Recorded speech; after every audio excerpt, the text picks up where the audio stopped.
What excites me about the illustrations that you provided us is that I think it arouses a lot of the visual learners out there who may look at engagement and say, I don't know how to get this started.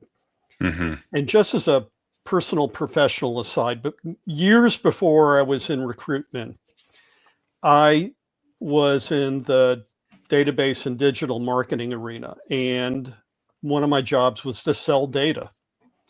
And at one point, I was selling business to business data, which is dry as toast. But what changed the selling process was when we put a mapping tool on top of a database to say, okay, Joe, do you want to see where your best prospects are? They're right here along Route 1 and the intersection of Main Street. Hmm. Ah, I see it. That's what excites me about this from a recruitment, an engagement, a talent retention standpoint, because now I can say, okay, I don't know how to get this started, but once I do, Hmm. now I can see where to go. Yeah. Can you describe what that aha moment experience is like for people? Yeah. It's funny that you bring that up. I was chatting with two of your long-term listeners, Melissa Fisher and Phil Kirchner, last night on a walk through Brooklyn, and I was talking about Name showing up dropper. here. Yeah. and and I was saying it's network analysis, relational analysis, whatever you want to call it.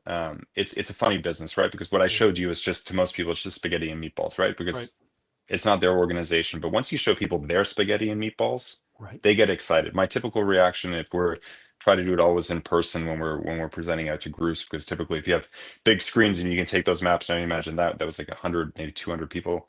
Now you think, thousands, tens of thousands, you show these like larger projections. That's typically when you have ELT, SLT teams like looking, standing up and just stopping and just looking at the screen, kind of, they're all huddled around one of these massive projectors in a conference room. And they're like, that makes so much sense. Didn't understand that. Didn't see that. This puts texture, this puts structure to what we've been feeling. Because Mhm. most of the time, leaders, they intuitively can sense that something's happening here. They can sense that areas are separated, but oftentimes it's gut instinct maybe that's telling them this is why it's happening. But when you start to see the social structure that is really like giving life to maybe these groups not being connected or areas that are struggling, it becomes that personal connection into the data, and then all of a sudden it becomes, yeah, like, yes, let's like double down. And oftentimes we start small.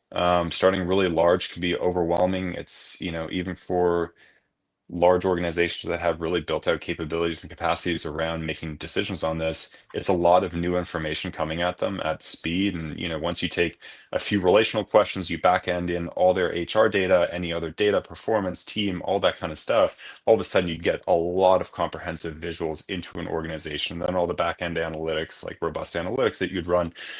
So typically, if you start really small, it just provides that texture to start that grappling hook, and then all of a sudden you start to also get a lot of buy-in from employees, because you can start to demonstrate back. Like, the most effective uses that we've done with this is we do it at teams, functions, organizations, whatever the skill is, and then you bring employees in from you know frontline workers who are just starting in their career path, all the way to people who are kind of ELT, SLT, who've been not their first rodeo, and they're looking at this and they're like, okay, now we understand why you're doing this work.